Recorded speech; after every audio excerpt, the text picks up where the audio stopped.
Hello and welcome back to the Dive Season 6 episode. Who cares? 69! We said the number. All right, that got really loud. I'm sorry. I didn't get much sleep last night. Yeah. So we're compensating. This is actually not episode 69. Phreak just really requested. What if it's episode total 69? Like, if we do about 12 episodes a season? You also could have waited one more episode, because then it would have been season 6. Episode But I'm not going to be on that episode. I know, tragic. This episode is brought to you by Phreak Stream, the Lost Ark streamer. He's the best around. Definitely check him out on twitch.tv/ Phreak Stream. There you go. Watch some his or gameplay. YouTube.com/Phreak. Patch Rundown came out Tuesday. It's at twitch.tv/420. 69 haha. I'm pretty sure. XXX Sephiroth. People still do that. Is that actually a dated reference that people name themselves? I don't know what it was. I think people just did the smile and laugh to be nice. The Sephiroth memes still go around. That's I'm good. pretty sure. He's the edgelord. I mean, they did the remake edgelords. of Final Fantasy VII, so I feel like it's relevant again. Yeah. This is a weird intro to an It's a episode. great intro. I mean, Welcome. it's a Phreak. It's Phreak is here, so You want to get onto it the is show? appropriate because Phreak is a weird dude. Onto the show, though? really weird dude. So, Sam? have you been keeping up with any of the news, Mr. Weird Dude? I have been keeping up with some of the news.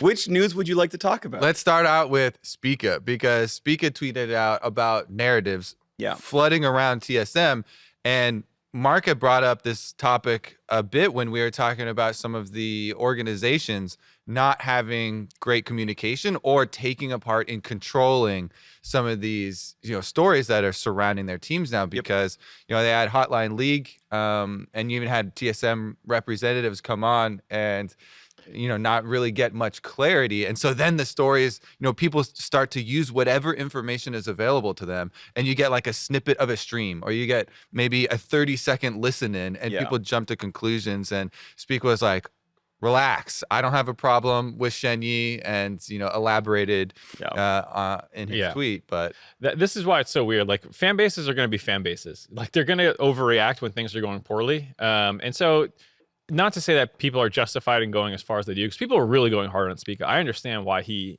responded, but that's why I don't blame people for going full investigator mode when nothing is given to them, though. I think that's completely natural, and to start to put together pieces. Yeah, you Reddit detectives, a couple comm clips, and you try and build a narrative because the team's not giving you one. And that's why I think it's important, especially, when like you have coaching staffs. Like, the point of a coach often is to shield the players and become the lightning rod for the community when these kinds of things are going on. But like, when we asked that question of like, hey, who's making some of the decisions, it wasn't really given. And so that's why it is important to kind of spin your own narrative, even if it's not 100% true and you're trying to shield certain people. Are you telling them to fib, Mark? I'm just saying, like, C9 more or less tried to give an explanation. A lot of people weren't satisfied with it. They felt like it gave a lot of holes, but at least it was like there was some misconnect between management potentially and LS, and you had. Yeah, I don't know if Cloud9's your shining example. But at least it's better because you have because it's not on the players. Like, who knows? But at least it's on Jack now. People are pissed at Jack. And sure, there's the problem with no one's yelling at Fudge, no one's yelling at Max, no one's yelling at Vagar, anyone. It's just like, how dare you say it this way? And it's weird, right? Because, we'll start with the Cloud9 example because it's still what we're talking about. And it's like, okay, I think what they said, and the best word I can remember was like, the way he was coaching did not line up with the way that we want Cloud9 to coach. We've built systems over the last 3 years or something. And there's, on the like really extreme hand on the one side, I'm just like making things up, right? On the one hand, it's like, well, we don't like that he picks Soraka, which like I don't think is what the case is, but like whatever. The other extreme case is like, oh, we don't like that he doesn't show up to practice or talk to teammates, which is like, well, we like coaches who talk to teammates and show up to practice. I don't think it's that either necessarily, right? But like, those are the extremes of he does literally nothing. We don't like Cloud9 when coaches do nothing. So we have a disagreement in coaching status, right? Or again, the one that I also don't agree with. So, somewhere in the middle is going on. And the unfortunate thing is that's really, really wide. And so I'm glad they said it's roughly performance-based, right? It's roughly how he coaches. Okay, it's about that activity. But yeah, they don't give us much, which like tends to happen, right? The TSM one, we just kind of got nothing, right? It was like, they didn't even tell us he wasn't playing. It was like, he's going to be playing in Academy. Also, by the way, he's also not in the right. Like that was really, really, really worsely done. And obviously in the Cloud9 case, like the morning of was just like he's not here by, and 5 days later, after speculation, they gave us a real statement, which means like they clearly decided that morning to actually fire him, and they didn't have messaging ready, and like it snowballs on itself. Bring it back to the Spica one too. Even the information Spica gave in here about how no one on the team was against Shen Yi's shot calling. It was told us after 0-4 that's when he wanted to step up, and we all agreed. And no player had a part in deciding his benching, and it was nothing gameplay related. But all of that kind of goes against what Shen Yi leaked as well. So even though Spica isn't putting the heat onto anyone else, it's still not really clarifying the situation exactly, because then it's like, okay, so if the players weren't involved and it wasn't performance related, like, you know, how is this decision being made? So at the very least, I'm glad that the pressure is off Spica a little bit, but I still think I wouldn't be surprised if fans are still not quite satisfied, because you are starting to get conflicting information, as opposed to just having like a single unified front that protects the people that you want to protect. And, you know, eventually someone has to be a lightning rod. And we had Parth on the desk this last weekend, which was super cool. And he gave his opinions on TSM as basically a new organization, because they've replaced so many people. Yeah. And this, again, is another instance to me where I think the structure is failing the players, because you want to take as much burden off the players as possible. And Spica is literally complaining in his tweet that he's having to do social media and comms work for the organization, basically. Yeah. And this is another example of him basically doing so much overtime, because remember, Spica, even when they formed this team, also got signed up to do translator duty, basically. Yeah. For bringing over the LDL players, and they're, you know, trying to incorporate all these parts. And yes, TSM did also have other coaching staff, you know, incorporated that they'll be able to actually have a, you know, a bit smoother over time than most of the other teams. But it does seem like a lot loaded on your MVP player, who he is saying, I wish my only job is to jungle, and he won MVP as a jungler. Like, you should let him focus on that, I feel like. And that means, you know, if I'm going to like start, you know, putting my blame hat on, it's like, okay, yo, people screwed up in the front office then at TSM League of Legends, right? That means like your head coach is doing a bad job. That means your GM did a bad job. That means like a bunch of people like did a really bad job putting this together. Like I know, talking with Parth, like his job was to like get this section ready to go before his departure. Like I know he wanted to find a replacement before he left TSM, and like I'm sure he did the best job he could, but those shoes have not been filled very well, right? Like the teams have worked better in the preceding years. This is clearly the worst TSM's looked, and a lot of it is not just, well, the player's bad. It's like, well, actually you can see what's happening when the around the game staff isn't doing their jobs very well, or like are still ramping up or whatever, right? That like he has to be unfocused. Like this whole thing isn't really working yet. Yeah, they're 10th in academy as well. Yeah. This is like the CLG situation from last year that people were roasting that org about. And, you know, I think it's understandable why fans are frustrated. So hopefully, I'm still praying that like there's a little bit more communication that comes out. Also with the rumors that Shen Yi's going back to China, most likely after the academy regular season wraps up. I think he's going home for proving ground, and he'll be there for 45 days to see his grandma, if I'm getting this correctly, because he hasn't seen her in like 3 years or something. But it's also coming in the middle of the season, so you have to assume that like there's no plans for him to return to the LCS roster anytime soon, at least. And it just puts the whole thing up in the air, where people are just don't know where it's going. Yeah, I mean, I would separate some of the things like the comm issues versus who should actually be playing, how Gearsign doing, and on all of that. Yeah. But because I do think that is a bit separate. But the focus to me is for sure that their MVP player literally has to complain on Twitter that he wishes his job was just jungling. Yeah. And that's too bad. Hopefully they get it figured out. Now, completely different note, a celebratory team staff member. We can move on to Team Liquid Dodo. Congratulations on getting CoreJJ his green card.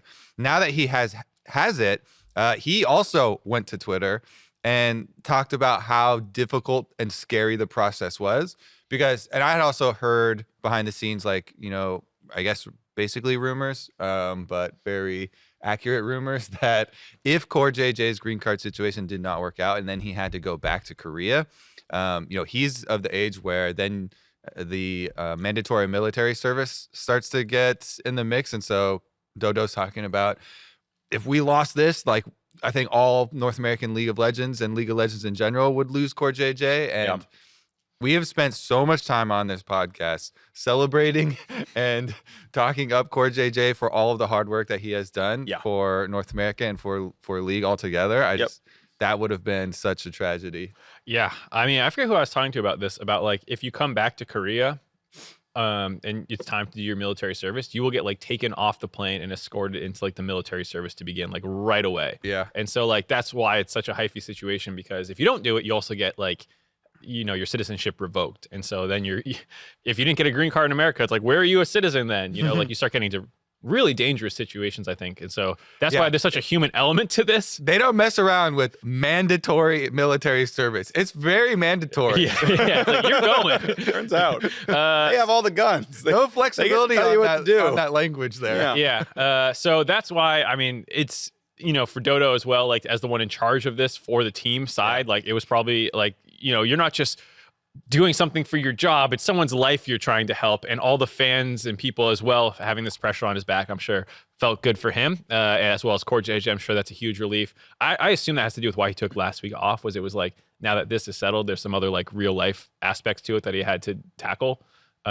So I assume that's where he was last week. We didn't really it just had personal issues, but I assume it was related to this. Like, now that you're good to... No, Mark, I need you to demand answers from Team Liquid. Why are we saying personal issues? Where's the transparency? Where's Spica? Exactly. We need information. What would investigator journalist Spica do it now? Unironically, to answer that question, I think there's a big difference between personal related things and performance related things. So, you know, really? Yeah, like the Alfari situation last year when they were like, something happened in his personal life in the off season that we think hampered his performance. You don't need to tell me what the personal thing was. You can say that and be like, oh, they had to go deal with something because life still goes on while we play video games. You know, like that I think is for orcs, if anyone's watching and confused, we don't need to know all the gory details of what's going on in people's lives. That's what the tabloids are for. Exactly. The tabloids are for. Where's the TMZ? I'm going to start going in the trash cans of team houses and trying to like get documents from mail. With like, and we've been doing this a long time over the years, all the stuff that we have heard for the actual reasons that have also not come out, we would have many seasons of a very good reality TV show that we could put together off of competitive League of Legends and LCS specifically. Honestly, we maybe in a few years we'll get the writers on it and write up a completely fictional. I think it's happening in something called that Players show that's supposed to be coming out. Yeah, right? Except for that one, they didn't ask us. So they don't gotta have our stories. Yeah, but definitely watch Players when that comes out. I'm super excited for that. Did they have a release date? We're super off topic now. No, we are. I mean, but our producer for the dive actually wrote 4 Players. Yeah, I don't know how much of this we're supposed to be saying. Like I have things like I know that I'm just like not saying. I'm just like, sure, Kobe. Yeah. You keep speculating away. I don't want to get in trouble. He says you can say summer 2022. Summer 2022. There will be a League of Legends based TV show. It's going to be on Paramount. Yeah, Paramount Plus.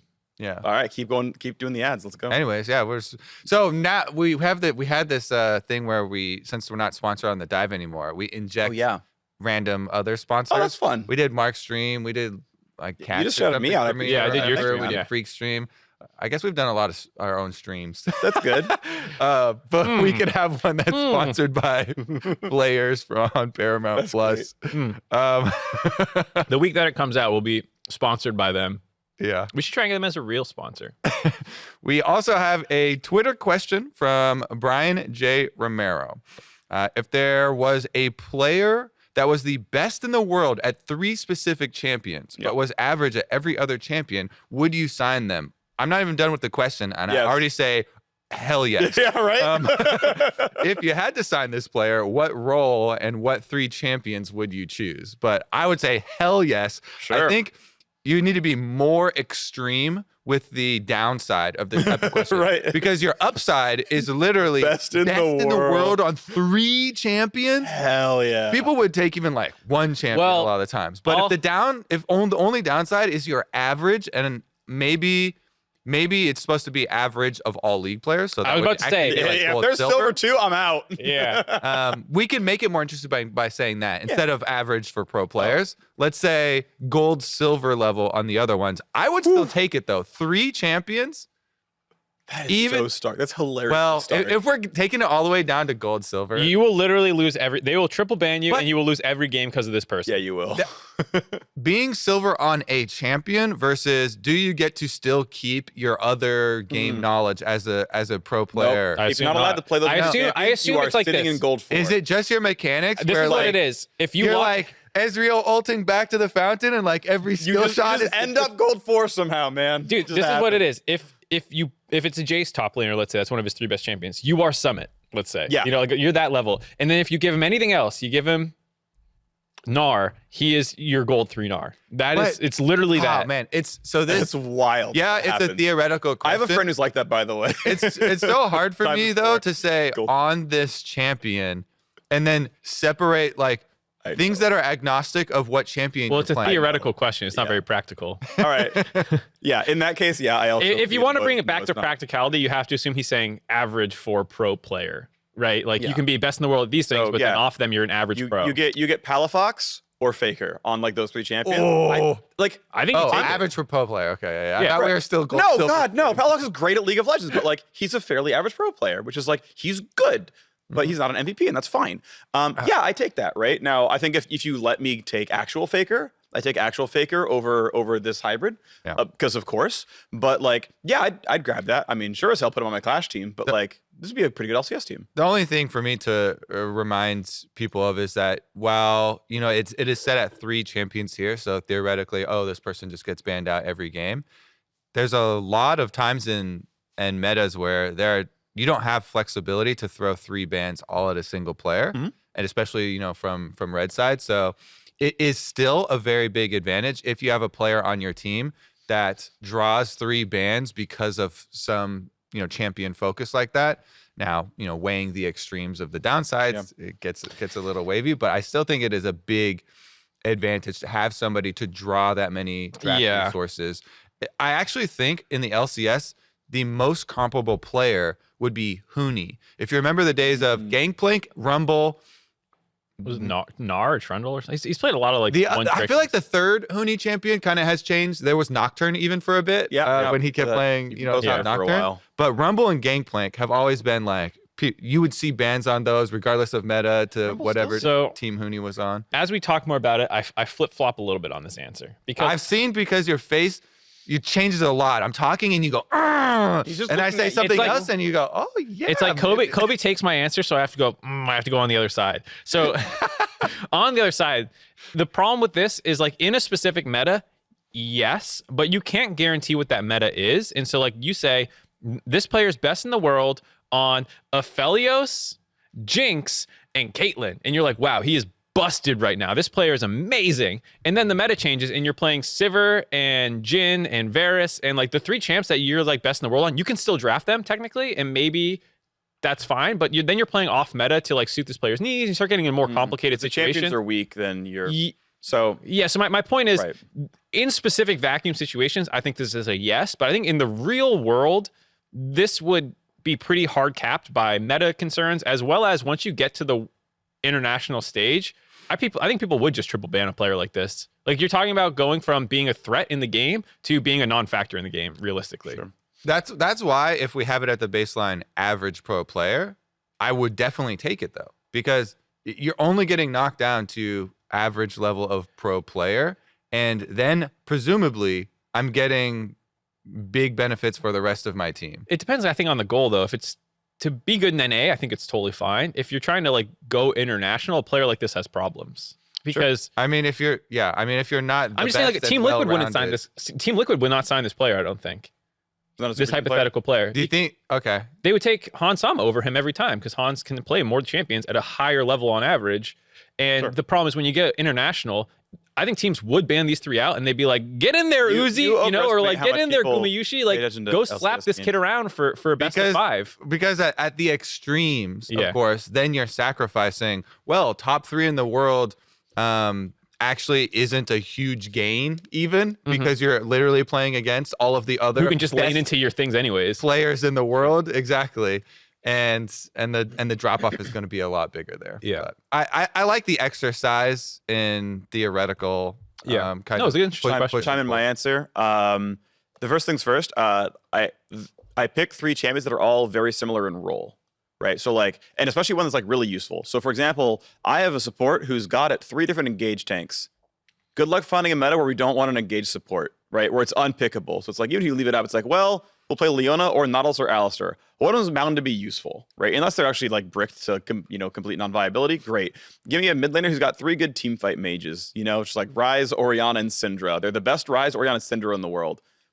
Okay, well, it's probably gonna be good for a while. Like, even if, right, like almost no matter what the play style is, like, well, you can probably still hold your side lane okay. So I think you like narrow in. I was like, well, this is probably always gonna be good to have a good team fighting mid, or probably always good to have a good team fight starting support. Cool. Like, it's always gonna be in meta to some degree. It's always gonna be useful no matter what, like the meta. The other way you could go with this is they're your 6-man in top lane, and they're Jax, Fiora, and I don't know, Tryndamere one tricks, and they're just like they're the side lane player. They know how to play side lane better than anyone else on these 3 champions, and they can go toe-to-toe in the world, and you just swap them into series where you need the help. That's the other angle you can take with this. And you get triple banned, and they're like, I'm a mediocre Gnar. I guess I'm not playing the champs I'm good at. Yeah. Goodbye. But yeah, I don't know. I like the earlier point, though, about, using Summit as the example, because Cloud9 have definitely displayed what types of differences you can make in some of these games when you have a gap of that caliber, basically. And we actually have an anchor question on this exact topic from Justin. So let's get a listen in on our anchor question as we transition to LCS news. Hey guys, Justin here. Big fan of the podcast. My question to you is about Cloud9. Looking back at your preseason thoughts or expectations for Summit and Berserker specifically, are they surpassing those, or was this the expected result from just the caliber of players these guys are? Summit gapping most, if not all, top laners, and Berserker being arguably the best AD carry in the league at this point in time. In my opinion, this was the expectation. Success in NA leading to international play. Looking forward to what you guys have to say. I would say I would hedge a bit more above expectation for Berserker because Summit was already proven. So I'm pretty sure everybody, as soon as the signing was listed, we're like, all right, Summit definitely going to be one of the top laners. Maybe not definitively the best and turbo smashing people as hard as he is. So I would say slightly above expectations because people were hedging their bets a bit with incorporating, multiple Korean imports over and trying to work out some of the, team play and coordination and all those aspects. I think Berserker, especially though, because there were such fewer data points on him, as far as pro games to be able to draw from, that I think Cloud9 are very happy and a bit above expectation, actually. I think I'd agree with that. Azale was like, popping off about Summit. I think this is what he wanted and expected out of Summit. Yeah. Berserker, I watched a lot of his games, and I kind of agreed on the Summit point. But the Berserker one, I watched his games in Korea. I was really impressed by him, but I just assumed that like there would be a leveling up period, just like with his career that a lot of people have, and it's like nah. Yeah. And I thought AD carry would be a tight position. You got FBI, you got Hans Sama, and right now it feels like it's only Hans and him going back and forth for best in the league. Hans is having his support swapped out on him. CoreJJ is going to make him look better as well whenever Core comes in. So like we'll see where those two end up, but it does feel like it's those two it's between right now. Yeah, I was actually on this show. I was in that seat, I think, where I was like, I'm always going to be hesitant around mixed language teams. Like, there's a good chance this team just like doesn't work together, and the Cloud9 experiment fails really hard. Obviously, it's doing really, really well. I will say definitively Summit is going above expectations. And it's because I've seen like high profile, like very skilled imports go 2 ways. Like we've seen, Peak Huni, Bwipo, like CoreJJ, where it's like, oh, they hit. And it's just like, yep, right away, the best in the league. Like, these are clearly MVPs right away. And then we've had ones where, like, it didn't hit quite as hard. So I'm thinking back to, like, Team Impulse, where, like, Rush was, like, 1v9, but, like, Impact was good, right? When Someday first came over, he was good. He was one of the best top laners in the league, but he wasn't, oh, well, you can actually just, like, 1v9 every team at this point, right? Yeah. Like, Summit is right, doing this. He's playing at 10 out of 10. He's at the edge of the frame, and like good luck meeting up with him because it's not going to work. Whereas like if you throw me like Fake God and Impact, I'm like, there's a good chance he goes equal in lane. You give me Fake God into Summit, I'm like, that's 50 CS down and we're gonna lose a tower, right? Like that's my expectation. And so, right, I don't expect every player to come in and hit a 10, right? I wasn't sure Pippa was gonna come in and hit a 10, but you know, those guys have done it. And so, hey, that's above expectation. Berserker just like is a delight. That guy is outstanding. And I was like, yeah, he'll be pretty good, but he's at number 1 right now for me, and I didn't expect that either. Yeah, that's why I kind of like too how the caller puts in their kind of expectations. Yeah, because this is obviously a Cloud9 fan, and this Cloud9 fan had baseline like, yeah, this is my expectations because you're gonna have so much faith and you're so bought in, you know, to all of this, the story and the signings and stuff in the offseason, that your baseline is like, yeah, of course we were gonna be number 1, smashing people. Summit's just dunking on everyone, creating 50 CS leads. They bought the hype, and the hype paid off, and winning games. But yeah, so it definitely incorporates where you're kind of baseline. I think I was of similar mind to Phreak, where I was like, yes, it is going to be very good. You know, he was the best player on Sandbox in LCK in all of those games, and I think it's going to transfer pretty well. I was more unsure about the other components of Cloud9, but he has literally, to reference the discussion earlier we had about like if you could be top 3 on any champion or whatever, like Summit has literally won them entire games off of big top differences. This last weekend even was some of the biggest with his Jace. So I think if there's any point of criticism to like disagree with the Berserker hype specifically, it's that in lane they're pretty forgettable to outright having problems at points. And I don't really blame Berserker for that. I think it's more on the Winsome angle. And I had a rundown last week where I was breaking down a series through 4 games in a row where their bot lane is kind of dying or getting exploited through ganks and stuff like that. And maybe that is where some of the mixed language communication comes in, where they don't know when to call extra resources down to help them out because the dive is coming. Was one of them the Guardian Senna roaming support? One was that game, but that was only one of the 4. And to be fair, it's because they lost Flash level 1 face checking an Alistar, and then they got level 2 ganked, and then they got chain killed. It's like, I mean, that is part of being a good bot. I mean, that was a weird game, so like you can throw that one out. But there was the CLG game, it was the Golden Guardians game, and it was the Team Liquid game where they kind of lost lane 3 times in a row. Hans also has lost lane recently. Like it happens to everyone. It's not a shot, but it's one of the areas that I think right now is the only thing you can really knock Berserker against is that like you can't. It doesn't seem like they can play through him right now. They haven't played through bot lane. It's like 20-minute hits and the game is over because Berserker's a monster. Yeah, but they haven't actually played through his lane yet. Whereas TL has played through Hans, and that's maybe where I give the slight edge right now. Sure. Yeah. Definitely agree. The Team Liquid bottom lane, when they have both CoreJJ and Hans, are so aggressive, looking for early kills and trying to play off of bottom lane priority. So yeah, I mean, everybody is so excited for the Cloud9 Team Liquid meetup. I want the rematch. Yep. Yeah. Second round robin. Yep. One more week going forward. And Team Liquid themselves, they went 2-1. They did lose to the Golden Guardians.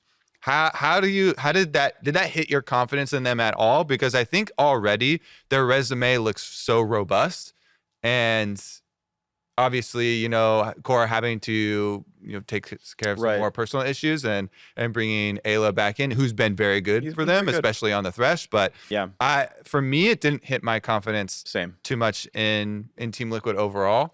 Yeah, especially because Core's problems have been ironed out, so he should be available to play for the remainder of spring. Yeah, if I recall correctly, Core has played. Like they've played 2 games on the full intended starting roster, 2 total, like counting lock-in. Like Core's played some, they subbed other people out, but like, and they look great. Yeah, they're in first place. They even beat Cloud9, their chief competition, and Core has played 2 games with the intended starting roster, right? So it's like, they're going up from here. They're going up from first. Seems good, right? So yeah, I have full faith in them. I mean, it's a good job to Golden Guardians. I actually believe in them a whole lot more than I used to. Exactly. And I think back to the week 1 games, I was on, we're going to sponsor it again, JLXP, the Josh Releaseman Experience. Check that out on YouTube. Josh Releaseman puts out a podcast. We have a lot of sponsors for an unsponsored show. I know. But I was on it Sunday night, aka Monday morning when it came out. And we were talking about Golden Guardians. And so they didn't play lock-in. Right? They didn't have the full roster, so they played their academy team. And their first 2 games in week 1 were both comeback throws, where they're up 7K against FlyQuest. They were up like 2K at 18 against Cloud9. Imagine this team got to play lock-in and iron out a couple more kinks. This team's 7-2 tied for first instead. with a win over TL. And that's like realistic because both those games are winnable. So like I'm very keen on Golden Guardians right now. But it's like, yeah, they're just actually a good team. Like I actually believe that. And so, okay, good job you beat TL. Obviously, I think TL are the better team than them. But yeah, it's like, okay, you lost to a good team. Yeah, I think especially the bottom lane of Golden Guardians deserves shout outs and credit and so many accolades. Lost and Ole have also been two of the most criticized throughout their career. Yeah. I remember a quote, and as recently as either a year or even a half ago, where it was like a little social clip. So you were trying to be, extreme, but you were talking about Ole's, the time where he benched himself from MSI, and you were like, he should be done after that. You should not even be able to come back. That's horrendous. Like, and I was like, it was such a big, like it is such a big deal, but it actually strengthens so much how much work and dedication, he's had to show to come back and work his way back in. His commitment in the offseason, grinding up to, what was it, top 20 in Korean Challenger, on basically a self-challenge, saying if I can't get high challenger back in solo queue, then I'm not coming back to pro play. But he's been fully dedicated, and I love to see comeback stories like that. In addition, lost, getting so much criticism when he was on TSM. It feels nice to have really good performances from players that are basically on comeback swings. Yeah, it's great, and I'm glad they're both doing well. I mean, they're both like really kind people as far as I know. I mean, Ole is a sweetheart. I don't talk with Lost much, but like he seems like a good dude as well. Yeah, I feel like he never got a fair shake. Right? It's just TSM fans are pretty vitriolic in general, and I'm glad he's like had his pop off so far. Yeah, if Ole's like kind of gotten through whatever like got him into that weird spot at MSI where he's like, I feel like I'm so bad I can't even play this academy player, right? Which just like hurts his team even more. Like if he's gotten past that and he's like in a stronger spot, then great, right? But like in 2019 I wouldn't take that risk, but like if he's ready to go, then awesome. I truly hope like this doesn't happen again. Like what if they go to playoffs and they go 0-2 and he does the same thing? Like if that happens, and I don't know if it will, right? But like if that happens, like, bro, I actually pack it up at that point. Yeah. So two more sponsors. I guess one sponsor technically. Travis Gafford Industries. Oh, nice. Blame game coming out. It's from TL's perspective, but it was actually the game was won by Ole on Thresh, basically crapping on Caitlyn Lux lane by himself, and then it stuffs that win condition, and then TL kind of fall apart from there. But that was all on Ole. Then he got wards out. Then he roamed around the map to get like Rift Herald, and they started stacking dragons from like what should be a losing bot lane that like he just like landed some hooks and flash flays and like won them it, So like Ole's popping off. And then in an interview about the whole point about how good Golden Guardians could be, which is what I wanted to hit on, is Enero said, if this team doesn't go at least 11-7, I should be fired.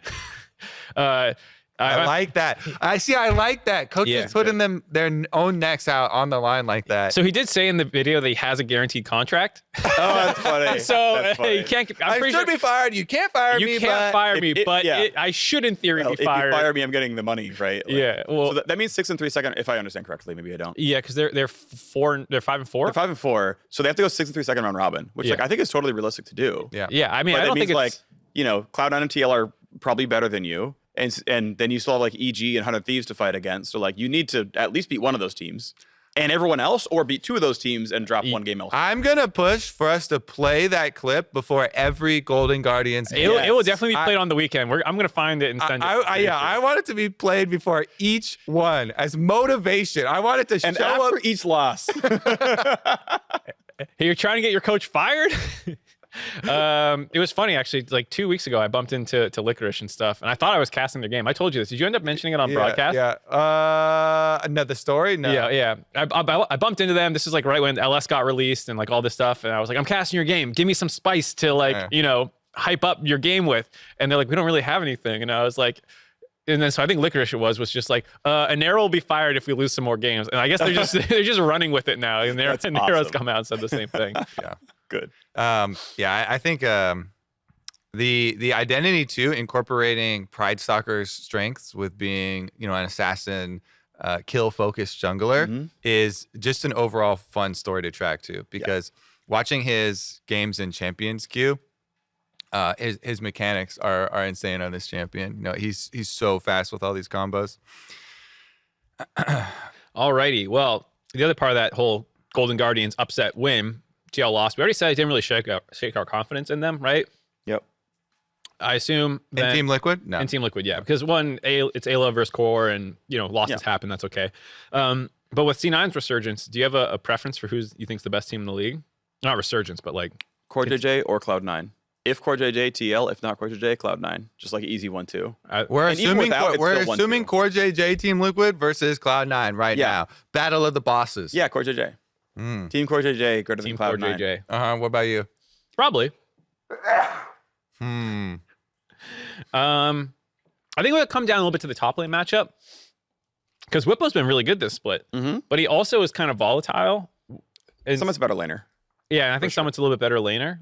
And Bjergsen, who I think should have a big advantage over Fudge, has been relatively hands-off in terms of like trying to lead the game.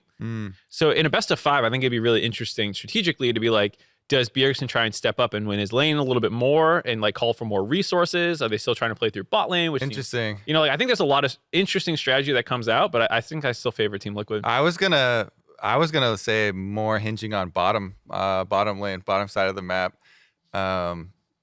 especially with the difference we were just talking about with the Team Liquid bottom lane when they have core, especially looking for 2v2 all-ins from level 1 onwards, basically. Yeah. CoreJJ, it's kind of burned into my memory, their game.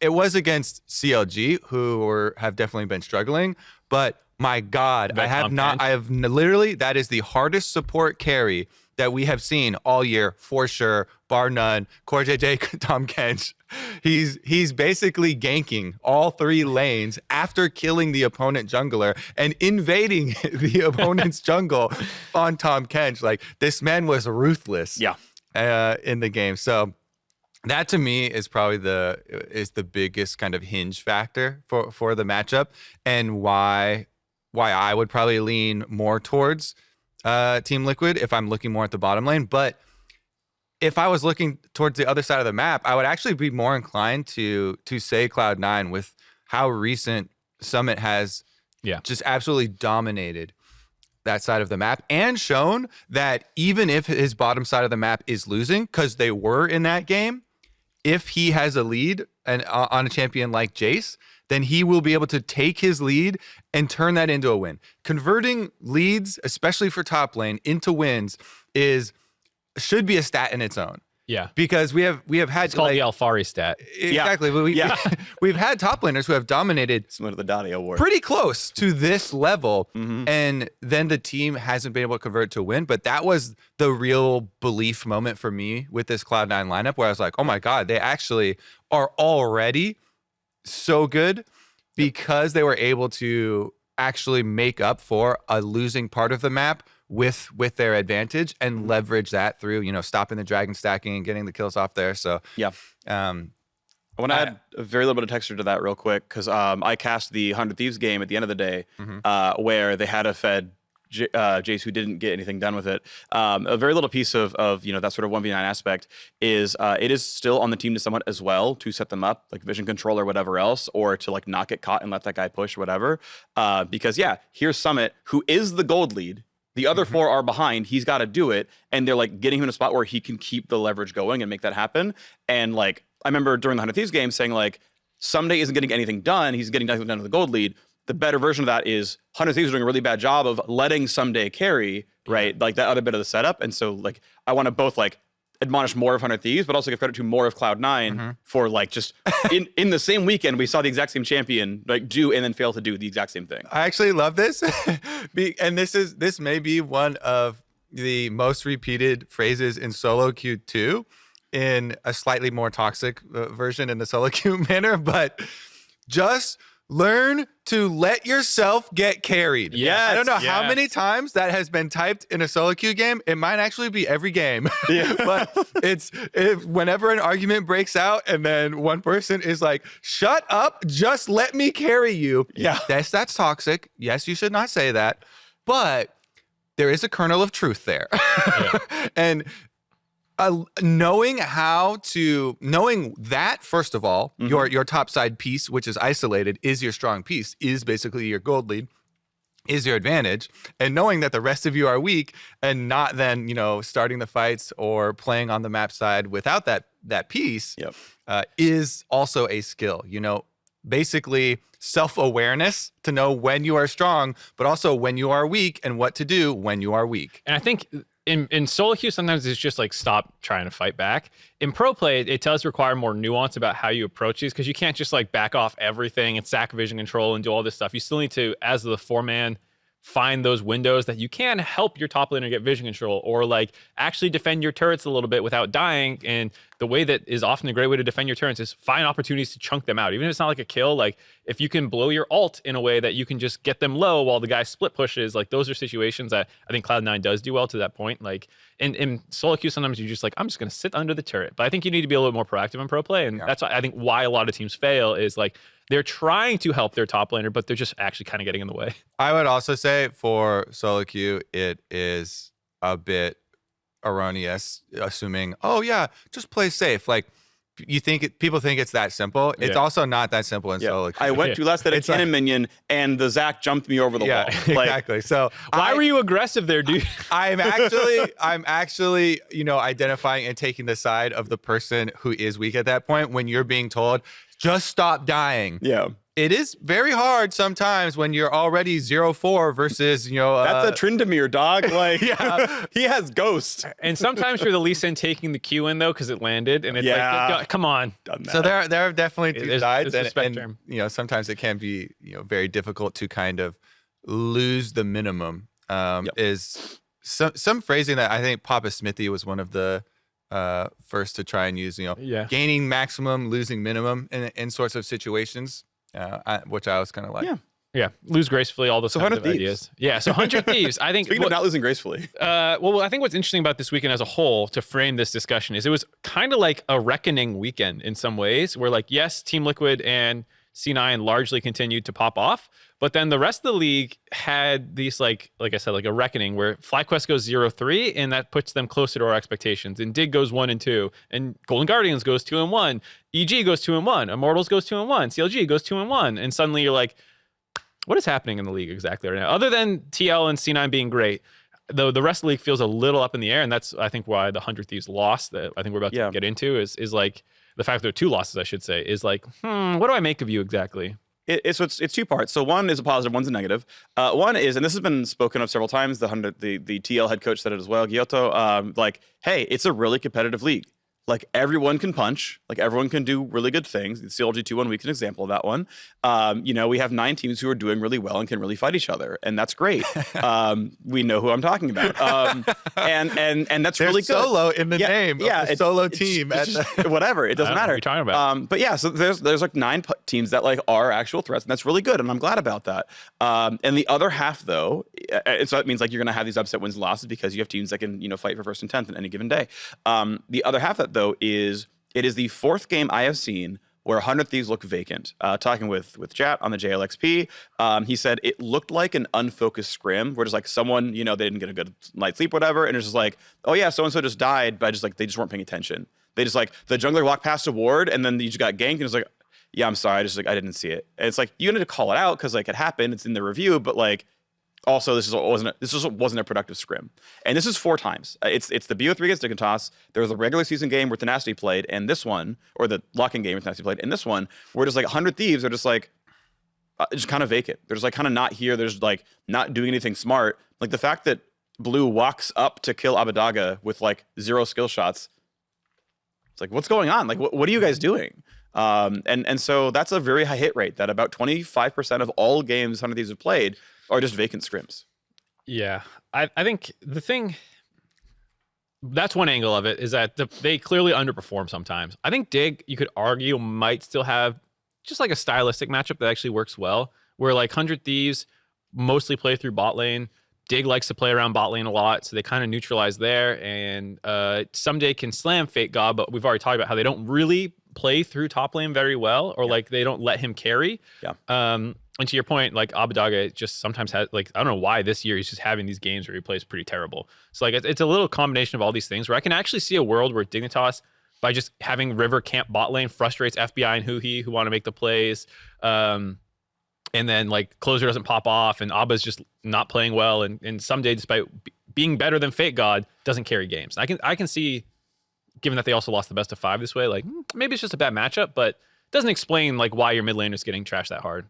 I would like to remind people, because this is Super Week and there was 3 games and it is kind of long, and people will tend to forget the first game that 100 Thieves played was actually a smash through top lane where Someday got Tryndamere again and absolutely dominated that one. Yeah. So, wow, I feel like people always, and this is human nature in general, your brain is configured so that you try and bucket things into easy descriptors. Yeah. You know? So, but I feel like that is not applicable to 100 Thieves because there's so much variation. And we've actually had this discussion before where they can literally be the very best team in the LCS. They won the LCS. Yep.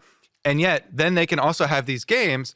And I kind of like your description of just vacant plays, basically, where you're imagining just like a vapid player sitting there. Just, like, no thoughts. It's the 3 a.m. solo queue. No you know, you're just like, I'm still playing. And you don't know why. And you're just like, oh, yeah, I died. And it's so interesting with this team because we keep coming back to 100 Thieves and there's so much debate. I feel like I've often been on the side of trying to defend them and trying to be like, they can play through top. Of course. Look at this example. They smashed. Someday, Tryndamere absolutely dominated. He crushed Impact. He's so good just last week. You know? Exactly. Like, I've got multiple examples. And then Mark's like, yeah, but look at these examples of the complete opposite. And I'm like, well, that's a good Both point. things are true. Exactly. Both this thing things called are true. consistency. So this is something with 100 Thieves where then I start to think about other solutions.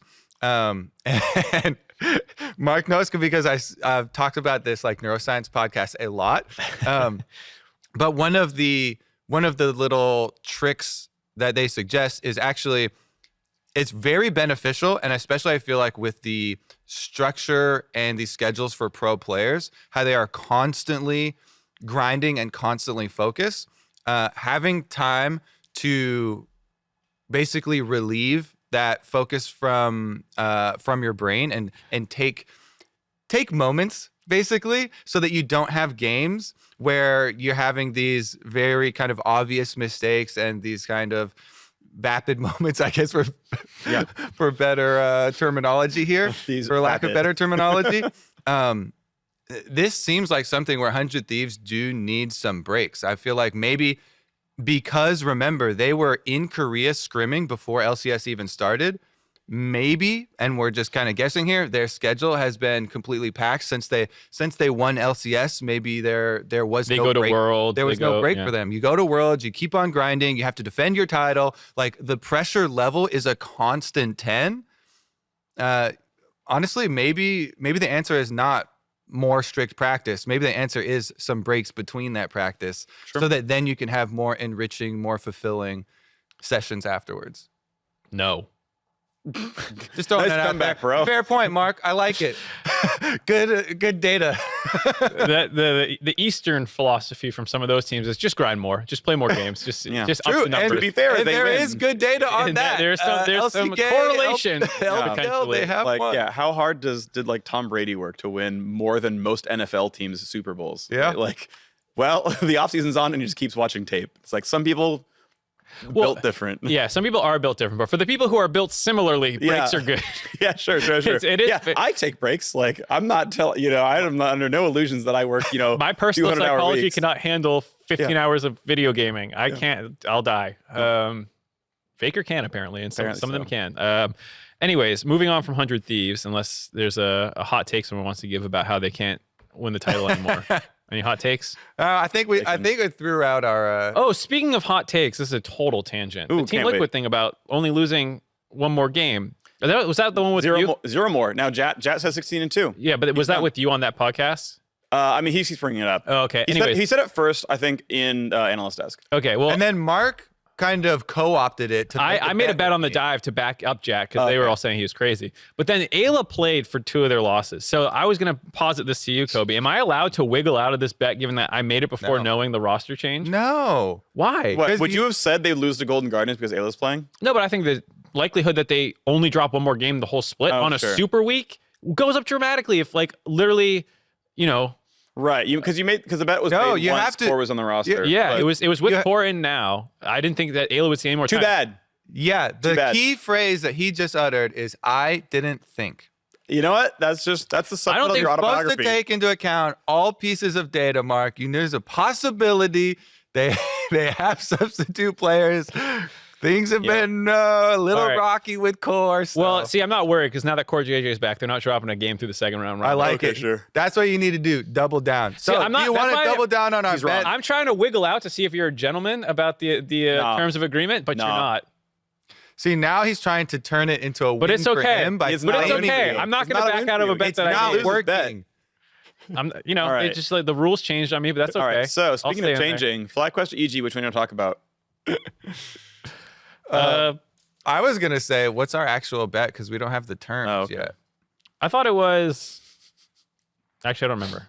We got a few suggestions from social media, but they were mostly along the lines of eating something spicy before like doing the dive or something like that, or more of the dress up cosplay, as different things. Even right now, our producer is also writing in spicy chip or loser cosplays as join the Doug Trio. Phreak. We've been waiting for them to join. I would the love Doug to So do Trio. that. I already Yeah. did join the Doug. but you Doug didn't. Trio. But you like left right away. Like it's sort of like having a touring musician. Like we're a two-piece band, and we just bring in a touring drummer.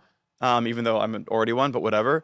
It's a 2-drummer kind of band thing, but this is like a studio musician for all of our albums. And so it's just someone has to fill in once in a while to be the musician. So once in a while someone else is the third part of the. We'll shave our head. Loser shaves their head. And joins the Doug Trio. No, You I'm coward. not. Coward. I'm not. I'm too scared. My girlfriend would be too very scared mad. for that. You'd be very mad if I made that bet. I feel like your hair is for sure gonna grow all back. My hair might not all grow back, so I'm too scared.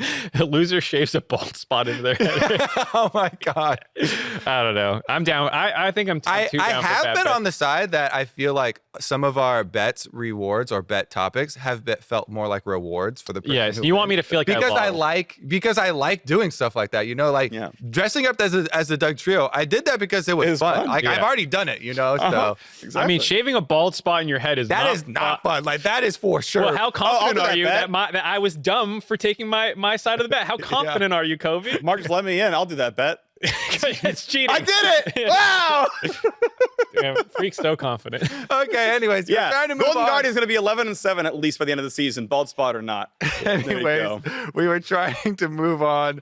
Yeah. Were we jumping ahead to FlyQuest? Let's do because Fly. Yeah. FlyQuest, people had this sneaking suspicion that the position was not going to be held for too much longer at the top of the ladder. Now, I do feel bad that they had to deal with the day of lag and pauses and everything coming through. Yeah. But it did come fully crashing down in Super Week for them. The 0-3, absolutely rough Super Week for FlyQuest.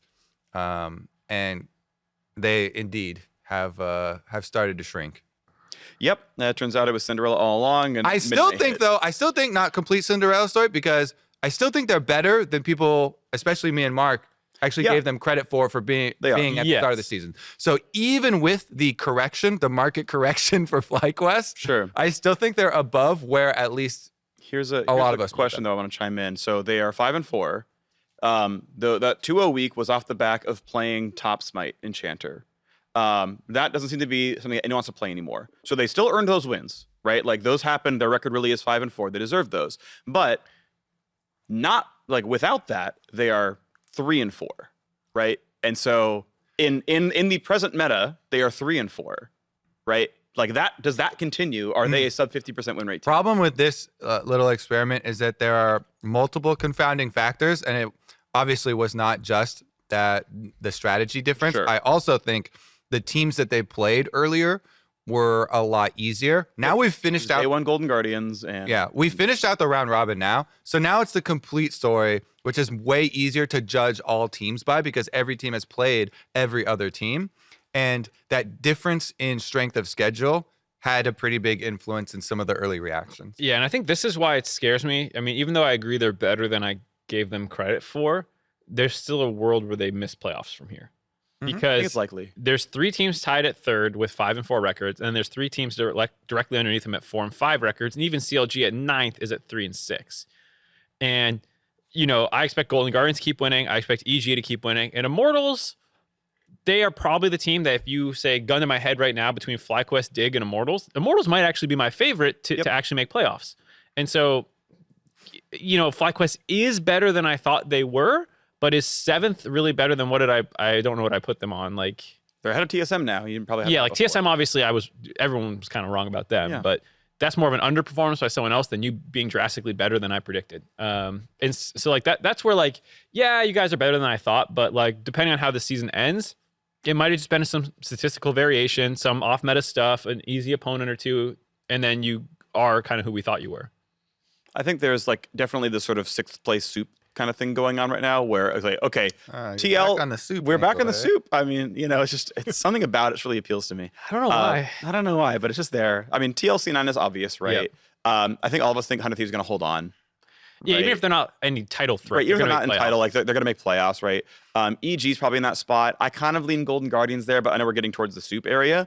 And now we've named 4 or 5 teams. And then it's like, Dig aren't bad, CLG aren't bad, Immortals aren't bad, FlyQuest aren't bad. Like you can call Golden Guardians in that spot if you want, like whatever. I'm probably overlooking one of the teams right now, but like here's a whole group of teams where I'm like, they're about as good as each other, but like we're running out of playoff spots really fast. Yep. Right. And it's kind of any of those for me, right? So like even take EG for this one because I don't know what's going on, but they went from 9-0 in lock-in to this. And it's like, okay, you're just a playoff soup team instead of a really good team, at least right now. Like, tell me what's going on. I actually do align with the kind of idea that people have been proffering that there is more strength than in the teams than there is in the records. So I for one, actually still have a lot of faith in Evil Geniuses. Sure, me too. And despite the record indicating, middle of the pack, I think kind of the boundaries get moved up a little. JoJo and Danny still look really good. Yes, there's more growth to be had, especially with some of the mid game and some of the transitioning through team fights and setting up your lane allocations and then getting to the setup for objectives ahead of time, executing the team fight where it's sometimes you see this coordination where, Twisted Fate teleports in on the backside, but then they actually don't go for the full assassination and it's not a full dive, or there's some sort of split, focus in some of these key moments, even though the team overall has done so much setup and work to get into a good position. So I think that EG is taking a bit longer to put their pieces together than some of the other teams, but still I think a very big threat. And the thing I'll throw for EG as well is they were a Zeri pick away from a 3-0 weekend. That felt like an experimental draft. Can we leave this up kind of thing? Like, do we have answers? No. Okay. We learned our lesson. But they also beat Golden Guardians and FlyQuest, who were the teams that, we're talking about these soup teams that they're competing against. I think there's evidence that they are above that line kind of. I agree with that. And they could be 5 and 4 right now if they probably played standard versus CLG. They took a risk and, learned our lesson. Luger's really good and Zeri is not balanced. Great. That's known. Yeah. So yeah, I'm still pretty confident on EG. Title contender. I'm still kind of like, oh, you scared me. This is my favorite. They're 3rd in line or 4th in line. Yeah. Them and 100 Thieves feel like it. Yeah. Yeah, the line of succession for LCS crown. Yeah. We have an S tier, we have an A tier, and then you have a big B tier, or you have Golden Guardians. I kind of maybe have Golden Guardians alone in B tier, but you've still got like a lot of contenders who are fighting for like the last 2 playoff spots. And Mark's talking about the teams that got close to 3-0s. Immortals also, they were really reaching for it. How do you guys actually feel about Arrow? Because that to me, Turtle looked really good. Yes, in his game. Yep. And I think it's interesting because Arrow has been doing really well. And I know that he's wanted to get back on the LCS stage for a while. He did coaching for a long time, stayed over here in North America. And do you think they're going to actually solidify their pick? Because I feel like after this weekend, it's not even any more clear to me which one they would rather stick with. I agree. It doesn't feel any more clear. I don't feel like either player clearly played better than the other.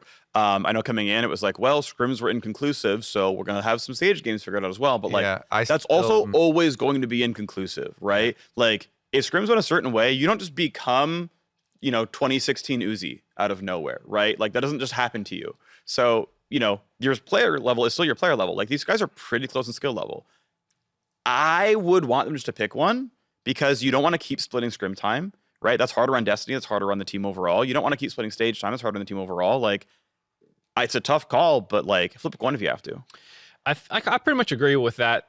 The only thing that might be a factor is when FlyQuest put in Mash for Turtle, and Turtle came back a lot better. It felt like where he was fine but not great, struggling a little bit. They put in Mash, who didn't actually look any better, and who knows how scrims were going. But then when Turtle came back in a couple weeks, it felt like there was a fire under his ass, and he like actually looked really good. Maybe that's sort of the approach Immortals is going for here, is that like Turtle's probably the starter, but we're gonna put a little pressure on him. I don't know really. I'm just trying to think about it because otherwise I fully agree. Otherwise I think it's better to just like work through your problems as a team than to like, oh, this marginal skill upgrade might be better. Maybe it's a little bit better of a personality fit. Like it starts to get very hard. And I almost think that just picking one and getting better with that person would result in better performance. Yeah, I usually think that it is a detriment if you have unsure pieces and you're switching out components. Yep. Because it is harder to practice and hone in on facts and things in game that you're trying to fix rather than changing out more factors, more personality traits, more. There's so many variables in League that like you don't even have time to fully test the variables for 2 use cases, to that point. Like you played 3 games this weekend, like what happened in the games over the drafts, like did a level 1 cheese thing mess you up? Well, that's not really fair to judge this player by. And so, the data you get with the 2 players is almost inconsequential. Yeah. All right. What about Dignitas then? Because we're going through our soup and our playoff racers. Dig started out pretty hot as well. As soon as River got here, everybody was on board. But to me, we saw some of the few games where there would be a downfall would be he had a Lee Sin game. If River does not do a bunch really early for this team, then I don't think they're winning the game. Seems like it.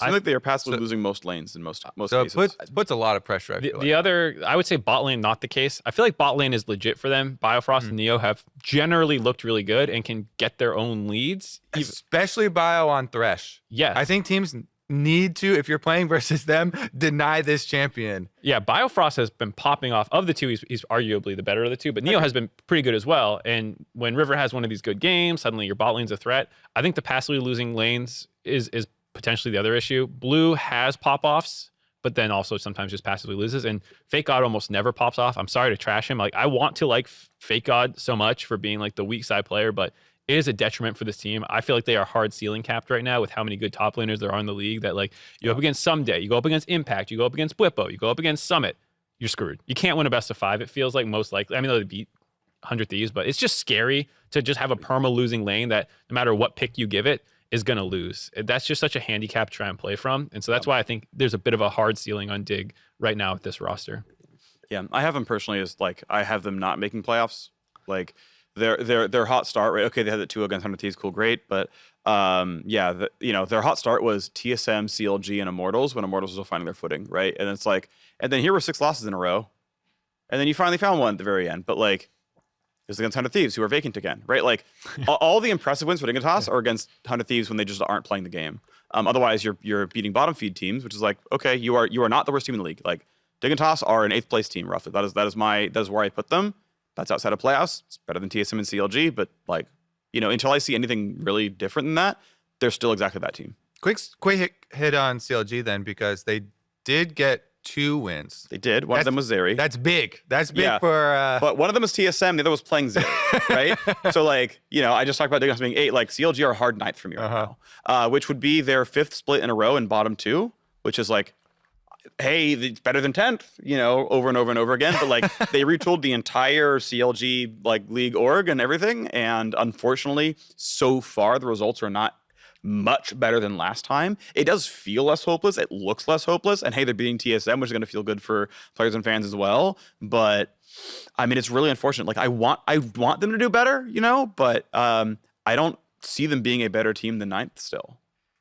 Yeah, I think it is going to be a rough climb for them. Do you see any projected gains for CLG, Mark, or is this just kind of a happy little bump in their season? Where part of me still want, I was pretty hot on them in the off season, and I still want to when you see those glimpses of like the Luger Poom bot lane looking really good and contracts having I think he smurfed that TSM game pretty well. Like he played really, really well, and you see those moments and like you get these flashes where you're like, they could be a good team. Yeah, you wake up in a fever dream. CLG could be good. I swear they could be good when things work well, but they're just so inconsistent. It's hard to really project them to beat teams that don't have these issues. We're like, oh, our top lane griefed us this game, or our jungler griefed us. Like everyone griefs a game, it feels like, and it's just so hard to win when any single moment the game's over because like someone trolled that game. Kennen is getting buffed. On the next patch. They have the single best Kennen player in North America on this team. Banned. Great. And that's good. So CLG average on all the things, but one of the 3. Yeah, CLG are legit getting a buff on the next patch. I actually would label that in patch notes. That is a CLG buff. That's a CLG buff right there. All right, there. well, that's going to be week 6 when it comes through because it hit live this morning. So sadly not this weekend, but yeah, next weekend we'll track the CLG wins. So get the stocks ready. That'll be nice. Great. That's good. That's a perfect CLG response. All right, let's move on. I'm going to say they finish above 9th. Okay. All right. I think I'm actually going to interject a new section here. So this is going to be a consistent section whenever we have Phreak on the show. Okay, great. This is your podium time, Phreak. 12-5. I know you like coming up with statements that you want to defend very aggressively. Okay. So if you have any of those now, you have the stand. You can take your. All right. By the end of Worlds this year, Locket Senna will be like something appreciable, right? Like, I don't know if it's like 100% pick in like we had with like Ardent Sensor back in 2016. I think the power level, by the way, of Locket Senna is 2016 Ardent Sensor. Will we get there? I don't know. It took the entire year, right? For like a Phreak start playing like Relic Shield bot lane and stuff like that I was doing earlier on in the year. We're in that world. We're in Relic Shield Ardent Sensor right now, and it's called Locket Senna. I don't know when people get there, but you play it with a mage as the farming bot lane. You play it with a fighter as farming bot lane. Like you play some Yasuo, play some Veigar, play some Swain. I don't care. That's the thing. On the Ardent Sensor point, multiple champions could run Ardent Sensor. True, yeah. This is just Senna. Okay, I was just like... Well, okay, here's the other part of it, actually. Guardian, Locket, Enchanters, in general. Like Senna's here, they're here. Here's a 10, here's a 9. Mm-hmm. In general, want to see more of that as well. Just the shielding and all that. Yeah, you win every lane, basically. And, like, between Guardian and Exhaust and your AD carry running heal, they don't all in you. So you checkmate. Engage. You can get ganked, of course, but, like, you win pretty much all the 2-on-2s. And you're also just a better team fighter. You need to engage somewhere else in the team comp, and that can be tough, to be fair. Like, that's a workaround in your draft. But, like, that power level is also up there. Because I heard your earlier stand on Locket Senna, I also recommended it to someone who is in one of our flex queue games. And I was like, the win rates back it up, because I'm assuming you're getting these from like Lolalytics. Where currently 4% of players have been enlightened and ascended. It was under 1% like 2 months ago. Yeah. I made a YouTube video about it. 4% of the time for platinum and above for ranked solo queue Senna players have been going Locket, and the win rate for platinum and above solo queue, remember, because the data is so small, we can't crunch it down to just challenger. Sure.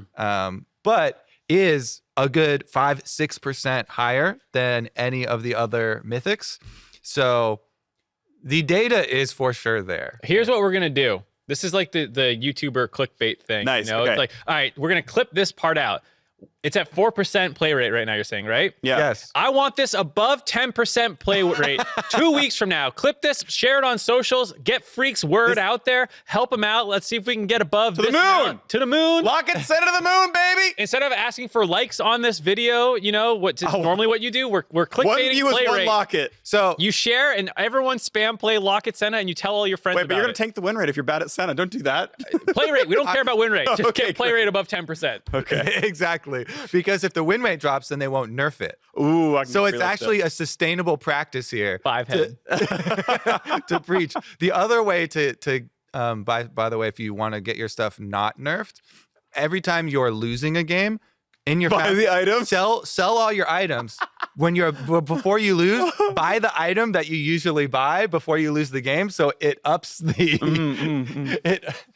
Yeah, I like that. Locket's not busted. Honestly, that I just buy it every time I lose. They use literal win rates to do so much of the balancing now. Yeah, You but a can lot of it is like actually- item 1 win rate, which is tracked like, appropriately. I will say, disclaimer, this 4% is global play rate. So you'd have to have a very big effect across, What are you trying to say about the across dive, player Kobe? base to be We are able to not get it members of up all to league players. 10%. You really don't think the dive has that level of reach? We do. We need you to prove Kobe wrong, everyone. Share this clip. It's a ripple effect. We'll get. We will take credit for it spreading no matter what. I mean, Misfortune supports play rate skyrocketed in 2017 or whatever when SKT played it.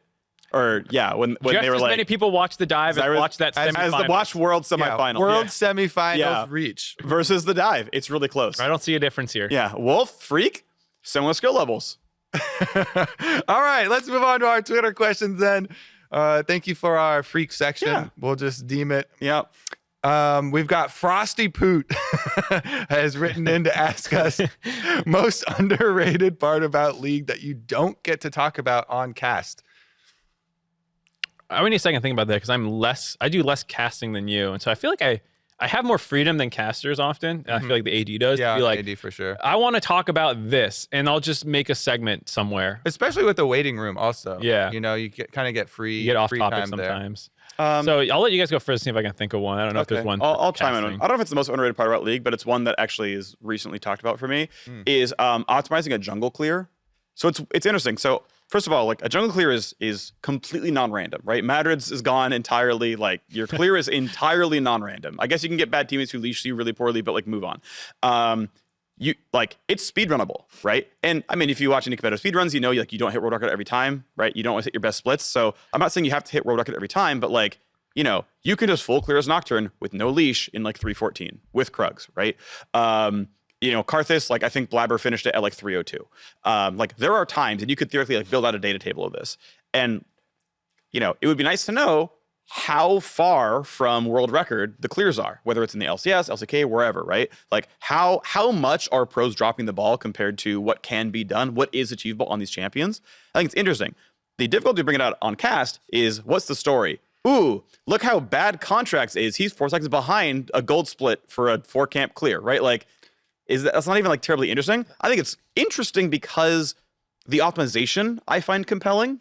Like as like an old RTS player, like I had better builders than the people. Like I had optimized stuff out there, and like it was an edge for me.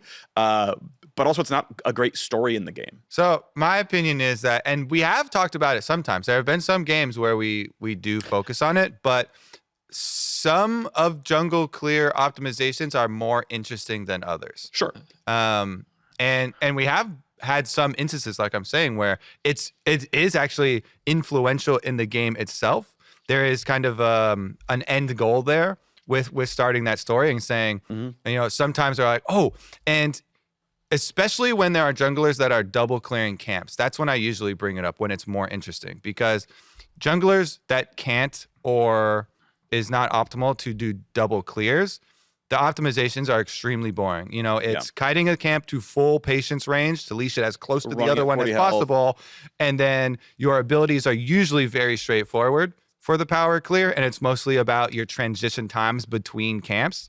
That's where most of, or a lot of time is actually made up for most junglers in getting to that world record speed clear. But it's really fun when there are champions like Fiddlesticks or Zac, or, you know, a lot of champions with AoE now have kind of ascended to the level where they actually think about clearing blue and grump at the same time, clearing raptors and red at the same time. These are the two spots that actually do measure something. I'm glad that you're catching on to the Kobe Scissorhands. The YouTube only. The extras that we add on. True. The blue grump and red raptors. That's what the two scissors are. Because those actually do take some practice time. Everything else is pretty brain off for most junglers, but getting those two spots where the patience rings overlap from the spawn points actually has really big benefits.